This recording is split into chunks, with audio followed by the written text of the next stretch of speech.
Hey everyone, happy Friday. So, I'm going to share with you a red flag that it took me a long time to identify. And I'm talking about in all relationships, not just romantic. People, when you hear relationships, don't think about just romantic because your life comprises of many relationships, family relationships, friendships, relationships, working relationships. All of these things are relationships. But a major red flag is when someone's communication style is like interviewing. And what do I mean by interviewing? When someone's asking you questions and listening to you to learn more about you, but people are not sharing about themselves. It's a normal human reaction that when people share about themselves and when they feel connected to someone, they open up and want to share more of themselves. That is how we work as human beings. If someone's sharing an experience that you thought that maybe you were isolated in and you were the only one who experienced that, and they share, you're like, oh my goodness, me too. Yes, I had that same experience. It's not you making things about yourself. It's not if someone just stays on and on and on about them and completely shut you out of the conversation, that's one thing. But it's normal when someone says something that reminds you of something that you would want to share something about yourself.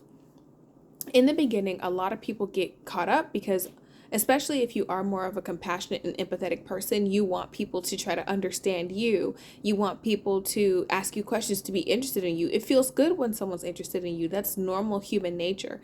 But it's 100% a red flag when you're the only person opening up in the conversation, when you're the only person sharing about yourself.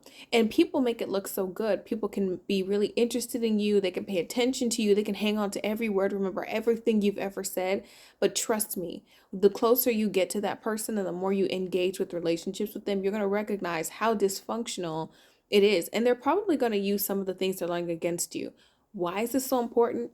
Because some people are not trying to get to know you. Some people are just gaining information on you so they can figure out who you're going to be to them, how far they're going to manipulate you, if you're important or not. So people will sit back and let you just over talk and overshare and share all this information about you or make you feel comfortable just so they can gain intel on you.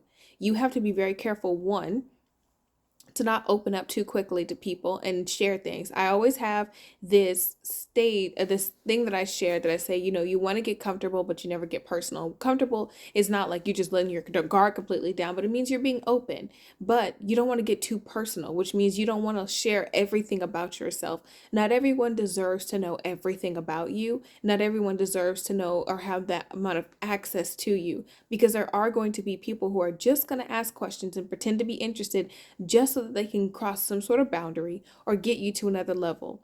So, if in your relationships you notice that you're the person that is answering all the questions, or you're the person that's talking more, or you're sharing more about yourself than the other person is sharing, I encourage you to stop. And next time you engage with that person, start asking them more questions. Be a little bit more short in your responses on purpose. How are you doing today? I'm doing well. Today's been busy. How about you? Turning the questions back onto them to get that person to open up. I don't want you to assume automatically that if someone's not responding right away, that it's because they're trying to be manipulative and gain intel on you, but you definitely will notice it's a behavior pattern. And so after like a few weeks of interacting with this person, you notice, hey, like this person continues to ask me questions, very personal, deep questions, and they are constantly encouraging me to be comfortable and let my guard down. But I don't really know that much about this person, or I don't even feel like I understand this person, or I don't even know enough information about this person to do that. Definitely look out for those things. Those things are red flags that a person might be manipulative. Only manipulative people will allow a person to continue to open up and share personal details about themselves without ever conversing with that person or sharing. That's our normal, natural human reaction. That when someone's opening up with us and being vulnerable with us, to feel like, wow, this person trusts me. So I want to make this person feel comfortable. It's natural for us to also open up and to be vulnerable with somebody. So when someone's asking you personal questions but refuses to get personal with you, someone's asking you questions about your boundaries or asking you questions about your experiences, but they refuse to share their own, those things are red flags. And it doesn't seem like it, and you may not get it, but just think back in your relationships and think about any of your one sided relationships. Think about any of the relationships where you gave more of yourself than the other person. Did they ever turn out well? Did they ever work out for your benefit? Ever? Or do you look back and you say, I really wish I would have never opened up to that person. I really wish I would have never told that person this information. Because once you let that person in and you continue to open up, now you allow them to see a particular weakness in you, a vulnerability that they can exploit. So I know that this conversation may go over some people's heads, but if you're in the process of rebuilding relationships or you're in relationships and you're reevaluating them, definitely consider that. Am I the person that opens up the most? Am I an open book while the other person's a closed book?